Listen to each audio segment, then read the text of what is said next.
由細到大，運動就係我生活嘅一部分。咁幾十年，無論工作點忙都好啦，咁我都一定會抽啲時間咧，係去打波。你打先，你繼續。今日下晝仲有嘢做，練住咁多。首先，我同你哋大家介紹下台上嘅嘉賓，包括有全國運動會香港賽區統籌辦公室主任楊德強先生，香港海關3日啦，就喺呢個保齡球館就做我哋港團嗰個關口方面係再聯絡嘅。今次2025年呢個全運會咧，個預備工作咧，都係喺我做體育專員嘅時間已經開始㗎啦。因為全運會係4年一次啦，其實差唔多2018年嘅時間咧，就已經開始同廣東同埋澳門咧，大家去開始討論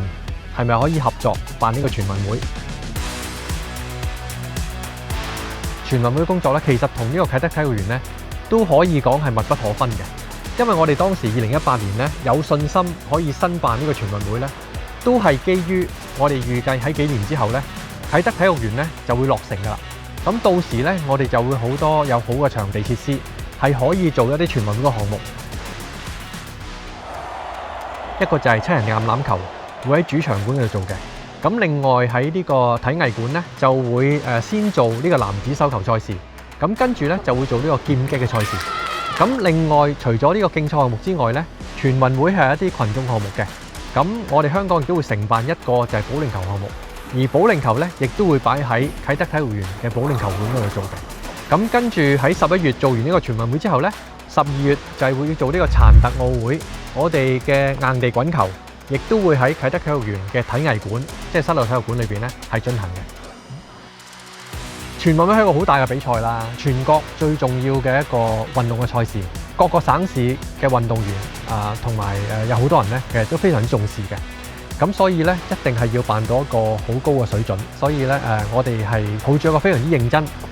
全力以赴去做呢個賽事嘅。咁希望令到咧所有嚟香港嘅無論係運動員啦，或者係其他嘅觀眾或者嘉賓咧，都對香港留下一個好嘅印象。埋呢個啟德體育園咧，我覺得係可以有更加大嘅推動作用。因為以前嚟講咧，我哋好多時我哋嘅運動員要參加啲高水平賽事，都要去到其他嘅地方。咁但係日後咧，我哋有咗咁好嘅場地咧，香港可以辦多啲嘅比賽，咁令到咧我哋嘅運動員咧係可以有主場之利。咁另外咧，亦都係咧俾多啲市民可以入場睇到啲賽事，從而咧亦都可以鼓勵多啲人咧係參與呢個體育運動，建立呢個體育運動嘅文化。咁所以咧，我自己覺得咧，有咗一個啟德體育園呢個咁好嘅設施，咁加埋咧政府嘅大力推動，加埋我哋嚟緊會搞呢個全運會，我希望係可以將香港呢個體育氣氛同埋體育文化咧係再推前一大步。